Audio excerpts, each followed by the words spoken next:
Respected teachers ఈ న్యూస్కి స్వాగతం. ఈ వీడియోలో ఈ ఎస్ఆర్కి సంబంధించి డేటాను ఎలా అప్లోడ్ చేయాలి, ఆ డేటాను అప్లోడ్ చేసే సమయంలో మనకు కావాల్సిన సర్టిఫికెట్లు ఏంటో కూడా ముందు తెలుసుకుందాం. ఏపీఎస్ఆర్ రిక్వైర్డ్ డాక్యుమెంట్స్. మొదటగా caste certificate for SC, ST, BC employees. ఆ ఫైల్ పీడిఎఫ్లో కానీ జేపీజీలో కానీ అలాగే ఏ ఫార్మాట్లోనైనా ఉండొచ్చు, కానీ అది 1 MB లోపుగా ఉండాలి. Second PH certificate if necessary. Third SSC certificate. Fourth latest photo. Fifth at the time of appointment photo లేదా first page of SR. Sixth is local certificate or SR local status entry. Next SSC and all academic certificates. Bank passbook first page. PAN card, ZPPF slip లేదా CPS వాళ్ళది PRAN account details. APGLI bond. Properties, movable and immovable ప్రాపర్టీకి సంబంధించి వాటి యొక్క copies. అలాగే departmental టెస్టులు pass అయిన certificates. అందరూ గూగుల్ సెర్చ్ బాక్స్లో APESR.APCFSS.in అని సెర్చ్ చేయండి. సెర్చ్ చేస్తే వెబ్ పేజ్ ఇలా ఓపెన్ అవుతుంది. వెబ్ పేజ్ ఓపెన్ అయిన వెంటనే మీ CFMS ID ఇక్కడ ఇవ్వండి. CFMS ID ఎంటర్ చేసి ఓకే చేస్తే మొబైల్ నెంబర్ ఇక్కడ కనిపిస్తుంది. మొబైల్ నెంబర్ ఓకే చేసి కింద జనరేట్ OTPని క్లిక్ చేయండి. In case me mobile number అవసరం అనుకుంటే మార్చుకోవచ్చు, ఒకే ఒకసారి మార్చుకోవడానికి అవకాశం ఉంది.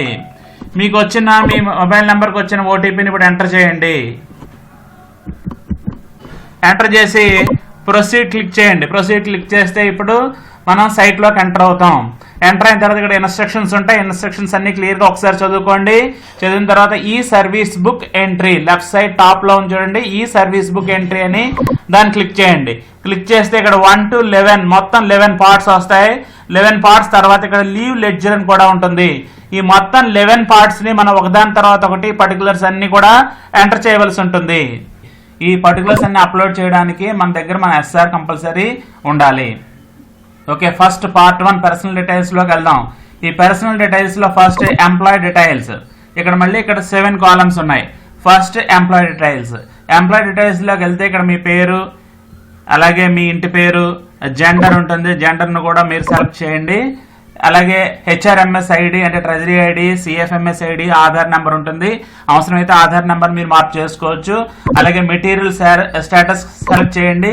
అలాగే కేటగిరీ సెలెక్ట్ చేయండి. కేటగిరీ అంటే మీ క్యాస్ట్ SCయా, BCయా, OCయా. OC అయితే మనం ఏ సర్టిఫికెట్ అప్లోడ్ చేయక్కర్లేదు. అదే BC, SC, ST ఎవరైనా సరే అదే కానీ మీరు సెలెక్ట్ చేసుకుని ఉంటే మీ క్యాస్ట్ సర్టిఫికెట్ కూడా అప్లోడ్ చేయాలి. నెక్స్ట్ డేట్ ఆఫ్ బర్త్ ఉంటుంది, చెక్ చేసుకోండి. కరెక్ట్ కాకపోతే మార్చుకోవచ్చు. డేట్ ఆఫ్ ఎంట్రీ అంటే గవర్నమెంట్ సర్వీస్ కూడా చెక్ చేసుకోండి. ఏజ్ ఆఫ్ రిటైర్మెంట్, మన పోస్టులకి ఏజ్ 60 years ఏజ్ ఉంటుంది కాబట్టి 60 years సెలెక్ట్ చేయండి. వెంటనే మీ సూపర్ యాన్యుయేషన్ డేట్ కూడా అక్కడ మనకి పక్కన కనిపిస్తుంది. నెక్స్ట్ పేరెంట్ డిపార్ట్మెంట్, మనం ఏ డిపార్ట్మెంట్కి చెందిన వాళ్ళం, స్కూల్ ఎడ్యుకేషన్ సెలెక్ట్ చేసిన తర్వాత ప్రజెంట్ సర్వీస్ రూల్, ఏ సర్వీస్ రూల్లో మనం వర్క్ చేస్తున్నాం, AP school education subordinate service rule select చేయండి.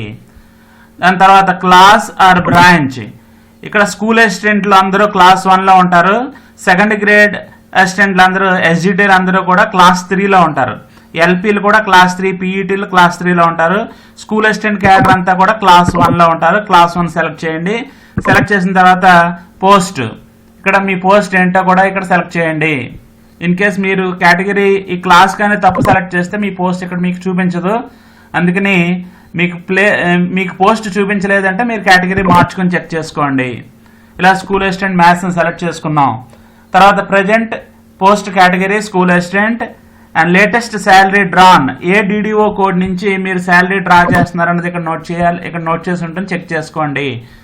ఎంప్లాయ్ గ్రూప్, ఏ గ్రూప్కి చెందారు, ఎంప్లాయీ కంటింజెంటా అంటే ఎంప్లాయీని సెలెక్ట్ చేయండి. ఎంప్లాయీ సబ్ గ్రూప్లో స్టేట్ గవర్నమెంట్ సెలెక్ట్ చేయండి. అలాగే ఎంప్లాయీ ప్రజెంట్ స్టేటస్ రెగ్యులరైజర్ సెలెక్ట్ చేయండి. అలాగే employee present working status other కాదు, లీవ్ కాదు, రెగ్యులర్ సెలెక్ట్ చేయండి. ఇందులో రెగ్యులర్ సెలెక్ట్ చేయండి. తర్వాత రిలీజియన్, మీ రిలీజియన్ సెలెక్ట్ చేసుకోండి. అలాగే ఎంప్లాయ్ కేటగిరీ, గెజిటెడా నాన్ గెజిటెడా, హెచ్ఎంసీ అయితే గెజిటెడ్ సెలెక్ట్ చేస్తారు, నాన్ గెజిటెడ్ సెలెక్ట్ చేయండి. అలాగే లీవ్ ఎంటైల్మెంట్, మన వెకేషన్ డిపార్ట్మెంట్ కాబట్టి వెకేషన్ తీసుకుందాం. ఇలాగ ఈ పర్టికులర్స్ అన్ని అయిన తర్వాత ప్లేస్ ఆఫ్ బర్త్ ఉంటుంది. Place of birth, state, district ఇవన్నీ ఎంటర్ చేయొచ్చు. అలాగే లోకల్ స్టేటస్, మీ ఎస్ఆర్ ప్రకారం లోకల్ స్టేటస్ ఏంటి, మీరు ఏ స్టేట్కి చెందినవారు, ఏ జిల్లాకి చెందినవారు, అలాగే ఏ రెవెన్యూ డివిజన్కి చెందిన వాళ్ళు, ఇవన్నీ కూడా ఎంటర్ చేసుకుని ఈ మండలంతో సహా మొత్తం ఎంటర్ చేయండి. ఎంటర్ చేసిన తర్వాత ఇఫ్ ఎనీ డిజబిలిటీస్ ఏమన్నా ఉన్నాయా, డిజబిలిటీ ఉంటే ఆర్థో కానీ డెఫ్ అండ్ డమ్ కానీ ఇస్తే పక్కన పర్సంటేజ్ అడుగుతుంది. అలాగే మెడికల్ సర్టిఫికెట్, అలాగే అపాయింట్మెంట్ గార్డియన్ సర్టిఫికెట్ కూడా అప్లోడ్ చేయాల్సి ఉంటుంది. ఇక్కడ లేకపోతే నో సెలెక్ట్ చేయండి, అప్పుడు ఏ సర్టిఫికెట్ మనం అప్లోడ్ చేయక్కర్లేదు. అదర్ డీటెయిల్స్ దగ్గరకు వచ్చేసరికి 10th క్లాస్ రిజిస్టర్ ప్రకారం మనం మోల్స్ రెండు కూడా ఇక్కడ ఇవ్వాలి. హైట్ ఇన్ సెంటీమీటర్స్ ఇవ్వండి. తర్వాత 10th క్లాస్ సర్టిఫికెట్ని ఇక్కడ అప్లోడ్ చేయండి. అప్లోడ్ చేసి ఇక్కడ సేవ్ చేయాలి. సేవ్ చేస్తే ఇందులో పర్సనల్ డీటెయిల్స్లో ఫస్ట్ పార్ట్ అయింది ఎంప్లాయ్ డీటెయిల్స్. ఇప్పుడు ఫోటో అప్లోడ్ డీటెయిల్స్లోకి వెళ్ళండి. లేటెస్ట్ ఫోటో సెలెక్ట్ చేయండి, అప్లోడ్ చేయండి. ఇక్కడ ఇలాగ టచ్ చేస్తే ఓపెన్ అవుతుంది.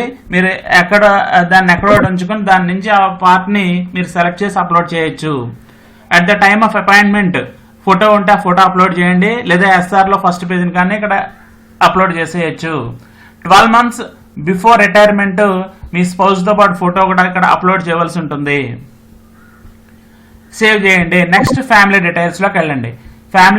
ఫ్యామిలీ డీటెయిల్స్లో ఫస్ట్ మీ స్పౌజ్ నేము, సర్ నేము, రిలేషన్ స్పౌజ్, తర్వాత అలైవ్ అయితే అలైవ్ అని, డేట్ ఆఫ్ బర్త్, వారి Aadhaar number, mobile number, date of marriage, type of employment. In case ఇక్కడ ఎంప్లాయ్ అయితే ఎంప్లాయ్ సెలెక్ట్ చేయండి, స్టేట్ గవర్నమెంట్ అయితే స్టేట్ గవర్నమెంట్, ఎంప్లాయ్ కాకపోతే అన్ఎంప్లాయిడ్ సెలెక్ట్ చేయండి. ఇన్ కేస్ నాట్ అలైవ్ అంటే ఇక్కడ డెత్ సెలెక్ట్ చేయాలి. అలాగే నెక్స్ట్ పర్సన్, మీ పిల్లల యొక్క వివరాలు, ఇక్కడ యాడ్ రో యాడ్ చేసుకుంటే ఒక్కొక్క రో యాడ్ అవుతూ ఉంటుంది. పిల్లల వివరాలు, ఇన్ కేస్ పేరెంట్స్ కూడా డిపెండెంట్ అయితే పేరెంట్స్ యొక్క వివరాలు కూడా ఇచ్చి ఇది సేవ్ చేయండి. తర్వాత ఎడ్యుకేషన్ డీటెయిల్స్లోకి వెళ్ళండి. ఎడ్యుకేషన్ డీటెయిల్స్లో first qualification below 7th class, below SSC వదిలేయండి. 10th క్లాస్ దగ్గర నుంచి స్టార్ట్ చేయండి. 10th class stream or branch name SSC అని ఇచ్చేయండి. ఇయర్ ఆఫ్ పాసింగ్ ఇయర్ ఇవ్వండి. School, college or university, board of secondary education AP అని ఇవ్వచ్చు. కంట్రీ ఎక్కడ పాస్ అయ్యారు వివరాలన్నీ కూడా ఇక్కడ, డిస్ట్రిక్ట్ ఎక్కడ చదివారు వివరాలన్నీ కూడా ఉండాలి. అలాగే 10th క్లాస్ సర్టిఫికేట్ అప్లోడ్ చేయాలి. యాడ్ రో ఇంకొక రో యాడ్ చేయండి. Next intermediate, next degree, next PG, మీ ఎస్ఆర్ ప్రకారం ఉన్నవన్నీ కూడా ఇక్కడ ఎంట్రీ ఇచ్చి ఆ సర్టిఫికెట్స్ అన్ని కూడా ఇక్కడ అప్లోడ్ చేయవలసి ఉంటుంది. అయిన తర్వాత ఇక్కడ లోకల్ స్టేటస్ ఇందాక మనం ఇచ్చాం, అందులో ఎస్ఆర్ ఎంట్రీ ఉంటుంది. మీ దగ్గర లోకల్ స్టేటస్ సర్టిఫికెట్ ఉంటే సర్టిఫికెట్ అప్లోడ్ చేయండి, లేదా ఎస్ఆర్లో లోకల్ స్టేటస్ ఎంట్రీ ఉంటుంది, ఆ ఎంట్రీ పేజ్ని ఇక్కడ అప్లోడ్ చేయండి. అప్లోడ్ చేసి సేవ్ చేయండి. Next address details, present address, permanent address రెండు ఉంటాయి. ఇది పెర్మనెంట్ అడ్రస్, ప్రజెంట్ అడ్రస్ రెండు ఒకటి అయితే ఇక్కడ బాక్స్ సెలెక్ట్ చేస్తే మొత్తం రెండు అలాగే సేమ్ వచ్చేస్తాయి. లేదంటే ఇది పెర్మనెంట్ అడ్రస్ అక్కడ ఇచ్చి వేరే అడ్రస్ ఉంటే ఇక్కడ ప్రజెంట్ అడ్రస్ని ఇక్కడ ఎంటర్ చేసి సేవ్ చేయండి. హోమ్ టౌన్ డీటెయిల్స్ పర్టికులర్స్ కూడా ఇచ్చేయండి, అది సింపుల్గానే ఉంటుంది, ఇది కూడా ఎంటర్ చేసేయచ్చు. నెక్స్ట్ అకౌంట్ డీటెయిల్స్, మీ శాలరీ డ్రా చేస్తున్న ఐఎఫ్ఎస్సి బ్యాంక్ ఐఎఫ్ఎస్సి కోడ్ ఇస్తే ఇక్కడ బ్రాంచ్ నేము, ఊరి పేరు కూడా ఇక్కడ వచ్చేస్తుంది. అలాగే అకౌంట్ నెంబర్ ఇవ్వండి. అలాగే బ్యాంక్ పాస్బుక్ ఫస్ట్ పేజ్ ఇక్కడ అప్లోడ్ చేయాలి. తర్వాత మీ పాన్ నెంబర్ ఇచ్చి pan card first page upload చేయండి. అలాగే ప్రావిడెంట్ ఫండ్ పిఎఫ్ ఉంటే జెడ్పీపీఎఫ్ పర్టికులర్స్ ఇక్కడ ఎంటర్ చేయండి. ఇది ఏ పిఎఫ్ అన్నది రాయండి, జీపీఎఫ్ జెడ్పీపీఎఫ్ అన్నది ఎంటర్ చేసి దాని యొక్క ఫండ్ అమౌంట్ నెంబర్ ఇక్కడ ఇచ్చి రీసెంట్గా ఉన్న పిఎఫ్ స్లిప్లో ఒక దాన్ని ఇక్కడ అప్లోడ్ చేసేయండి. ఇన్ కేస్ మీరు పిఎఫ్ కాదనుకోండి, సిపిఎస్ అనుకోండి, సిపిఎస్లోకి వెళ్ళండి. అప్పుడు ప్రాన్ నెంబర్ ఇవ్వండి. ప్రాన్ నెంబరు ప్రాన్ నుంచి ఈ మధ్య తీసుకున్న ఒకటి అప్లోడ్ చేసేయండి, ఇక్కడ సరిపోతుంది. అలాగే ఏపీజీఎల్ఐ నెంబర్ ఇచ్చి ఏపీజీఎల్ఐ బాండ్ ఏదో ఒకటి ఇక్కడ అప్లోడ్ చేసి సేవ్ చేయండి. ఈ ఏ పేజ్కి ఆ పేజ్ సేవ్ చేసుకోవడం వల్ల ఇక్కడ ఉండే 7 pages అప్లోడ్ అవుతాయి. ఆ విధంగా పర్సనల్ డీటెయిల్స్ కంప్లీట్ అయ్యాయి. Next certificate details. ఈ సర్టిఫికేట్ డీటెయిల్స్ దగ్గరకు వచ్చేసరికి ఇక్కడ 2 రకాల సర్టిఫికేట్స్ ఉంటాయి, immutable certificate, mutable certificates. Immutable సర్టిఫికేట్స్లో మెడికల్ ఎగ్జామినేషన్ అంటే సివిల్ సర్జన్ ఇచ్చిన మెడికల్ సర్టిఫికేట్ అప్లోడ్ చేయాలి ఇక్కడ. అలాగే character and antecedents police verification అయినప్పుడు ఉంటే ఆ సర్టిఫికేట్ ఉంటే ఆ సర్టిఫికేట్ అప్లోడ్ చేయండి, లేదా ఎస్ఆర్ ఎంట్రీ ఉంటే ఎస్ఆర్ ఎంట్రీది అప్లోడ్ చేసేయండి ఇక్కడ. ఎలిగెన్స్ ది కాన్స్టిట్యూషన్ ఫాలో అవుతామని చెప్పి మనం ఒక రాసి ఇవ్వాలి, ఆ సర్టిఫికేట్ ఒకటి ఇక్కడ అప్లోడ్ చేయాలి, దాని మీద హెచ్ఎం గారు సైన్ చేయించండి. అలాగే oath of secrecy, government secrets మనం మెయింటైన్ చేస్తామన్నది మనం ప్రామిస్ చేస్తూ ఒక సర్టిఫికెట్ని ఇక్కడ అప్లోడ్ చేయాలి. అది కూడా మీరు రాసి పర్సనల్గా రెడీ చేసుకోండి, లేదంటే ఒక మోడల్ పెడతాం, మోడల్ మీరు ఫాలో అవ్వచ్చు. దాన్ని కూడా మనం ఇక్కడ అప్లోడ్ చేయవలసి ఉంటుంది. అప్లోడ్ చేసి సేవ్ చేసుకోండి. Next mutable certificates. మ్యూటబుల్ సర్టిఫికెట్స్లో ఫస్ట్ గ్రాడ్యుయేటీకి నామినేషన్స్. మనం ఎప్పుడైతే ఫ్యామిలీ మెంబర్స్ ఎంటర్ చేసామో పర్టికులర్స్ అన్న పేర్లన్నీ ఇక్కడ వస్తాయి. ఎవరెవరికి ఎంతెంత నామినేషన్, ఎంతెంత మనం వాళ్ళకి నామినేట్ చేస్తున్నాం, ఎంత పర్సెంటేజ్ షేర్ వాళ్ళకి ఇస్తున్నాం గ్రాడ్యుయేటీలో అన్నది ఇక్కడ ఎంటర్ చేయాలి. ఫర్ ఎగ్జాంపుల్ ఇద్దరికి మీరు షేర్ ఇవ్వాలనుకోండి, ఫస్ట్ సన్ పేరు అలాగే వాళ్ళ పర్టికులర్స్ ఇక్కడ ఎంటర్ వస్తే ఇక్కడ 50% అని ఎంటర్ చేయండి, 50%. నెక్స్ట్ పర్సన్ వచ్చేసరికి వాళ్ళ రిలేషన్ నేమ్ అవి సెలెక్ట్ చేసుకోండి. నెక్స్ట్ పర్సన్ యొక్క పర్టికులర్స్ కూడా ఎంటర్ చేసి ఇక్కడ మళ్ళీ 50% ఎంటర్ చేస్తే టోటల్ పర్సెంటేజ్ ఇక్కడ మనకి 100 వస్తుంది.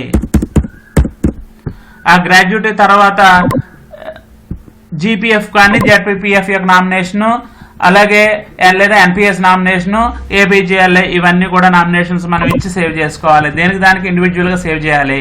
తర్వాత మీ పేరు నుండే ప్రాపర్టీస్, మీ పేరును కానీ మీ ఫ్యామిలీ మెంబర్స్ పేరును కానీ ఉండే ప్రాపర్టీస్. ఫస్ట్ ఇక్కడ నా నేమ్ వచ్చింది, దాని తర్వాత ఇంకా ఫ్యామిలీ మెంబర్స్ ఎంటర్ చేస్తే వాళ్ళ పేర్లు కూడా వస్తాయి. ల్యాండ్ ఎక్స్టెంట్ స్క్వేర్ యార్డ్స్లోను, బిల్డింగ్ అయితే స్క్వేర్ ఫీట్లోనే అవ్వాలి. అది ఏ స్టేట్లో ఉంది, ఏ డిస్ట్రిక్ట్లో ఉంది, ఏ మండలంలో ఉంది, వాటి యొక్క పర్టికులర్స్, సర్వే నెంబరు, ఎక్వైర్డ్, అలాగే ఎక్విషన్ లేదా డిస్పోజల్, ఆ అమౌంట్ ఎంత అమౌంట్తో తీసుకున్నారు, పర్మిషన్ తీసుకున్నారా తీసుకోలేదా, పర్మిషన్ ఉందా లేదా దానికి అవన్నీ అప్లోడ్ చేయాలి. ఆ పర్టికులర్ లేదా ఆ ప్లాన్ని అప్లోడ్ చేయవలసి ఉంటుంది. ఆ సేవ్ చేశాక అదే పేజ్లో కింద చూడండి మూవబుల్ ప్రాపర్టీస్ అంటే ఫర్ ఎగ్జాంపుల్ ఇది కారు తీసుకుందాం. ఇక్కడ ప్రాపర్టీస్ గోల్డ్ కానీ సిల్వర్ కానీ లేదా డిపాజిట్స్ కానీ లోన్స్ కానీ వెహికల్స్ కానీ ఫర్నిచర్ ఇలాంటివి ఏముంటే ఆ పర్టికులర్స్ కూడా ఇక్కడ మనం ఎవరి పేరునుంటే వాళ్ళ పేరున అవి ఆ పర్టికులర్స్ కూడా ఇచ్చి సేవ్ చేసుకోవాలి. Next part 3, 4 and 5 SR entries. ఈ ఎస్ఆర్ ఎంట్రీస్ దగ్గరికి వచ్చేసరికి ఈ ఎస్ఆర్ ఎంట్రీ ఫస్ట్ అందరికీ కూడా అపాయింట్మెంట్తో స్టార్ట్ అవుతుంది. అపాయింట్మెంట్ ఈవెంట్ నేమ్ అపాయింట్మెంట్ తీసుకోండి. ఈవెంట్ డేట్ ఎప్పుడు అపాయింట్ అయ్యారు మీరు, ఇయర్ సెలెక్ట్ చేసుకోండి. ఇయర్ సెలెక్ట్ చేసుకుని డేట్ కూడా సెలెక్ట్ చేసుకోండి. ఇక్కడ June 30th డేట్ నేను సెలెక్ట్ చేశాను, 1995. అపాయింట్మెంట్ ఇచ్చిన తర్వాత ఇక్కడ యాక్షన్ యాడ్లోకి వెళ్తే ఇక్కడ ఒక విండో ఓపెన్ అవుతుంది. టైప్ ఆఫ్ అపాయింట్మెంట్ ఇది డైరెక్ట్ రిక్రూట్మెంటా అని అడుగుతుంది. డైరెక్ట్ రిక్రూట్మెంట్ ఇచ్చిన తర్వాత ఇక్కడ ఆర్డర్ నెంబర్ ఏంటి, ఆర్డర్ డేట్ ఏంటి, date of joining, date of time, joining time, selection by district selection committee, అలాగే సర్వీస్ రూల్స్ డిపార్ట్మెంట్ పర్టికులర్స్ అన్ని కూడా ఇక్కడ ఇవ్వండి. ఇచ్చి ఇది క్లోజ్ చేసేయండి. క్లోజ్ చేసిన తర్వాత నెక్స్ట్ ఏం చేస్తారు, అపాయింట్మెంట్ అయిపోయింది, తర్వాత ప్రొబేషన్ డిక్లరేషన్ అయిందా లేదా రిగ్యులేషన్ అయిందా లేదా ఇలా ఇవన్నీ కూడా ఇక్కడ ఎంటర్ చేయవలసి ఉంటుంది. ట్రాన్స్ఫర్స్, ప్రమోషన్స్, డిప్యుటేషను, రివర్షను, కంపల్సరీ వెయిట్ లేదా పనిష్మెంట్, సస్పెన్షన్, రిలీఫ్, రీఅపాయింట్మెంట్ అన్ని కూడా ఇక్కడ ఎంటర్ చేయవలసి వస్తుంది. Next leave travel concession details. మీరు ఎల్టీసీ కానీ ఎప్పుడైనా ఉపయోగించుకుని ఉంటే వాటి యొక్క పర్టికులర్స్ని ఇక్కడ ఎంటర్ చేయాలి. ఎంటర్ చేసి దానికి సంబంధించి ఆ సర్టిఫికెట్ అప్లోడ్ చేయవలసి ఉంటుంది. మీకు ఆర్డర్, శాంక్షన్ ఆర్డర్ని ఇక్కడ అప్లోడ్ చేయవలసి ఉంటుంది. అమౌంట్ ఎంత ఖర్చు పెట్టారు అన్నది కూడా ఇక్కడ ఇవ్వాలి. Next interest bearing advance details. దీనికి ఇక్కడికి వచ్చేసరికి ఫస్ట్ శాంక్షన్ ఆర్డర్ డీటెయిల్స్. మీరు ఎలాంటివి తీసుకున్నారు, ఫర్ ఎగ్జాంపుల్ చూద్దాం. Sanction advance type, house building advance కానీ ఇలాంటివి జనరల్గా మనకే ఉండవు. మోటార్ కార్ ఇలాంటివి ఉండదు. కంప్యూటర్ అడ్వాన్స్ ఉండదు. మ్యారేజ్ అడ్వాన్స్ కూడా మనకే ఉండవు. ఉంటే మనకు ఫెస్టివల్ అడ్వాన్స్ ఉంటుంది, ఏపీజీఎల్ఐ లోన్ ఉంటుంది, రెండూ ఉంటాయి. జెడ్పీపీఎఫ్ లోన్ ఇక్కడ ఎంటర్ చేయకండి. ఓన్లీ ఏపీజీఎల్ఐ లోన్ తీసుకుంటే అది రాయండి, లేదంటే ఫెస్టివల్ అడ్వాన్స్, ఆ రెండు మాత్రమే ఎంటర్ చేసి దాని యొక్క పర్టికులర్స్ మొత్తం ఇక్కడ ఇవ్వండి. ఇచ్చిన తర్వాత అమౌంట్ శాంక్షన్ ఎంత అమౌంట్ అయింది, ఎంత అమౌంట్ డ్రా చేశారు మీరు, ఎంత అమౌంట్ రికవర్ చేశారు, ఈ మధ్యలో రికవర్ చేసేటప్పుడు ఏమైనా బ్రేక్ వచ్చిందా, లేదంటే క్లియరెన్స్ సర్టిఫికేట్ పూర్తి అయిపోతే క్లియరెన్స్ సర్టిఫికేట్ని ఇక్కడ మనం అప్లోడ్ చేయవలసి ఉంటుంది. తర్వాత జిఎస్ స్కీమ్లోకి వెళ్తే జిఏఎస్ ఎప్పటి నుంచి స్టార్ట్ చేశారు, ఏ డేట్ నుంచి జిఏఎస్ స్టార్ట్ చేశారు, అమౌంట్ ఏబిసిడిలో ఏ గ్రూప్లో ఉన్నారు మీరు, నెలకి ఎంత కడుతున్నారు, ఎప్పుడు ఏ డేట్ నుంచి ఏ డేట్ వరకు 20 రూపాయలు కట్టారు, లేదా 40కి ఎప్పుడు మారింది, 60కి ఎప్పుడు మారింది అన్న విషయాలన్నీ ఇక్కడ చేసి ఈ అప్లోడ్ దగ్గర మాత్రం ఎస్ఆర్ ఎంట్రీ అప్లోడ్ చేసేయండి. నెక్స్ట్ సర్వీస్ వెరిఫికేషన్ డీటెయిల్స్ దగ్గరకు వచ్చేసరికి ఇక్కడ ఫస్ట్ జీపీఎఫ్ డీటెయిల్స్ అని అడుగుతుంది. మనం ఇక్కడ డీటెయిల్స్ ఇవ్వాలి, జెడ్పీపీఎఫ్ పర్టికులర్స్ ఇవ్వాలి, అలాగే జెడ్పీపీఎఫ్ సంబంధించి ఒక పిఎఫ్ స్లిప్ను కూడా మనం ఇక్కడ ఎంట్రీ చేయాలి. అడ్వాన్స్ టైప్ ఇక్కడ టెంపరీ అడ్వాన్స్ తీసుకున్నారా లేదా పార్ట్ ఫైన్ ఏమన్నా తీసుకున్నారా, వాటి యొక్క పర్టికులర్ని ఇక్కడ ఎంటర్ చేసి ఇన్ కేస్ మనం జెడ్పీపీఎఫ్ లోన్ పెడితే దాని టెంపరీ అడ్వాన్స్ కింద చూపించాలి. అదే మీరు పార్ట్ ఫైనల్ తీసుకుంటే పార్ట్ ఫైనల్ కింద చూపించి వాటి యొక్క పర్టికులర్స్ అన్ని కూడా ఇక్కడ ఎంటర్ చేసి సేవ్ చేయండి. తర్వాత డిపార్ట్మెంటల్ టెస్ట్లో ఫస్ట్ ఏ టెస్ట్ పాస్ అయ్యారు, దాని యొక్క హాల్ టికెట్ నెంబర్ ఏంటి, ఎగ్జామ్ డేట్ ఏంటి, డేట్ ఆఫ్ పాసింగ్, అలాగే ఆర్డర్ కాపీ మీరు పాస్ అయినట్టుంటే ఆర్డర్ కాపీ ఉంటే ఆర్డర్ కాపీ, లేదంటే ఎస్ఆర్ ఎంట్రీ. నెక్స్ట్ మీరు 2-3 పాస్ అయ్యి ఉంటే యాడ్ చేసుకోండి, ఒక్కొక్కటి మొత్తం అన్ని కూడా ఎంటర్ చేసి వాటికి సంబంధించి పర్టికులర్స్ అన్ని కూడా అప్లోడ్ చేసి ఇక్కడ సేవ్ చేసుకోండి. Next training details. మనం ట్రైనింగ్ డీటెయిల్స్ అంటే మన ట్రైనింగ్ అయినవన్నీ కాకుండా ఎస్ఆర్ ఎంట్రీలో ఉన్న ట్రైనింగ్స్ అన్ని కూడా ఎస్ఆర్లో ఉండే ట్రైనింగ్స్ అన్ని కూడా ఇందులో ఎంటర్ చేసుకోండి.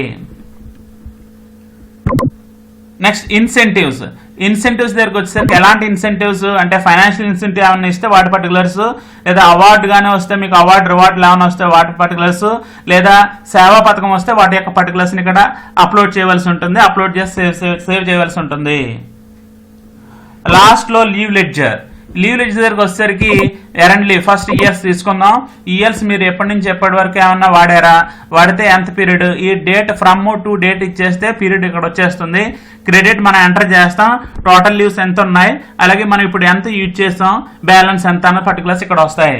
ఇన్ కేస్ ఇక్కడ మళ్ళీ 2 సార్లు యూజ్ చేశారనుకోండి, దీన్ని మళ్ళీ రో యాడ్ చేసుకోవడం, మళ్ళీ దీని యొక్క పర్టికులర్స్ ఇక్కడ ఎంటర్ చేయడం, లాస్ట్లో సేవ్ చేసుకోవడం. అలాగే ఎర్న్ లీవ్ అయిన తర్వాత హాఫ్ పే లీవ్ మీరు ఎప్పటి నుంచి ఎప్పటి వరకు వాడారు, మొత్తం ఎన్ని రోజులు ఉంది మీకు, ఎంత బ్యాలెన్స్ ఎంత అన్నది కూడా ఇక్కడ పర్టికులర్స్ ఎంటర్ చేయాలి. ఈ 2 కాకుండా ఉమెన్స్కి అయితే చైల్డ్ కేర్ లీవ్ ఉంటుంది, చైల్డ్ కేర్ లీవ్ పర్టికులర్స్ కూడా ఇక్కడ ఎంటర్ చేయవలసి వస్తుంది. అయితే జెంట్స్ దగ్గరికి వచ్చేసరికి ఇక్కడ child care leave not applied అని వచ్చింది. మనం ఇలాగ ఈ పర్టికులర్స్ అన్ని ఎంటర్ చేసిన తర్వాత ఈ మొత్తం సేవ్ అయిన తర్వాత మీకు పర్టికులర్స్ అన్ని కూడా ప్రింట్ వస్తుంది. ప్రింట్ తీసుకుని అన్ని చెక్ చేసుకుని ఎస్ఆర్తో 1-2 సార్లు చెక్ చేసుకుని అప్పుడు ఫైనల్ సబ్మిషన్ చేయాలి. ఈ ఫైనల్ సబ్మిషన్ చేసిన తర్వాత ఇదంతా కూడా డీడీఓకి వెళ్తుంది. ఆ డీడీఓ మన ఎస్ఆర్ నుంచి అవన్నీ కూడా పర్టికులర్స్ వెరిఫై చేసుకుని వాళ్ళు బయోమెట్రిక్ వేస్తారు. బయోమెట్రిక్ వేసిన తర్వాత అప్పుడు హెడ్ ఆఫ్ ది డిపార్ట్మెంట్ దగ్గరికి ఈ పర్టికులర్స్ అన్ని కూడా ఎంటర్ అవుతాయి. ఈ స్కాన్ చేసుకుని రెడీగా పెట్టుకుని అప్పుడు వర్క్ స్టార్ట్ చేసుకోండి. అన్ని రెడీ పెట్టుకుని వర్క్ స్టార్ట్ చేసుకుంటే చాలా తొందరగానే వర్క్ని కంప్లీట్ చేసుకోవచ్చు.